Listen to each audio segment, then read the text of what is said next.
Good day, my dear brothers and sisters. I am Father Joel Hasson, and welcome to our third reflection on the third Sunday of Lent.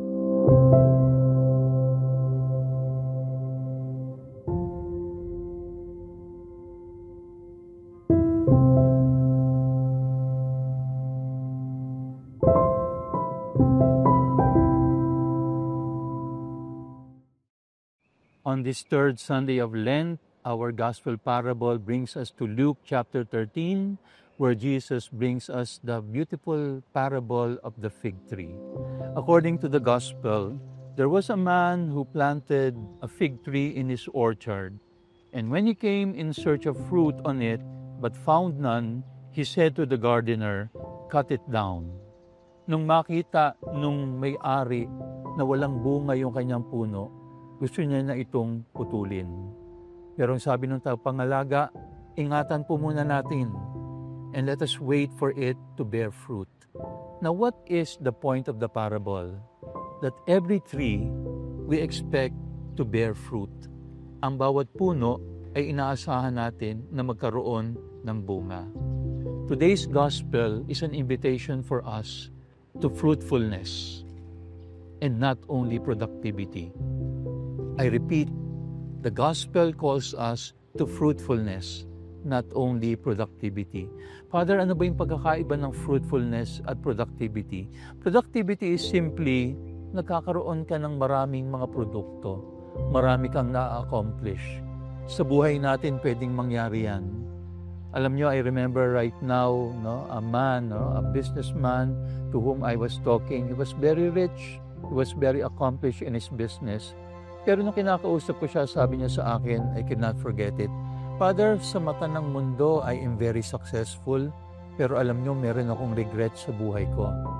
Yung mga anak ko, ang layo-layo sa Panginoon. Alam niyo, nung marinig ko yun, I realized that it's possible that in the eyes of the world, we can be very successful. But when you really come to think of it, you can still consider yourself a failure. Bakit ba tayo nagiging failure? Kapag ang buhay natin hindi nagiging mabunga. Father, what does it mean na mabunga ang aking buhay? Look at that imagery. It's a very beautiful image. Every tree must bear fruit. And every fruit that a tree bears is not for itself. Walang puno na namumunga at kinakain ang kanyang sariling bunga. Ang lahat ng bunga ng bawat puno ay para sa iba. That is what a fruitful life means. Ang buhay dapat natin, hindi lamang para sa atin.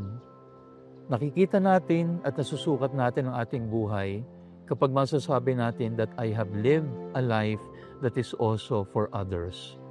My life has been fruitful because it has been a gift for others. No tree eats its own fruit, and no life becomes meaningful if it is only lived for oneself. Dietrich Bonhoeffer gave a very beautiful imagery. Sabi niya, we people live two dramas. Yung una daw, tinatawag niyang ego drama, at yung pangalawa, theodrama. Ang ibig sabihin ng ego drama, from the word ego. Ang ibig sabihin ng ego, I. At yung drama, kwento. So yung ego drama means, ang kwento ng buhay ko, umiikot lang sa aking sarili.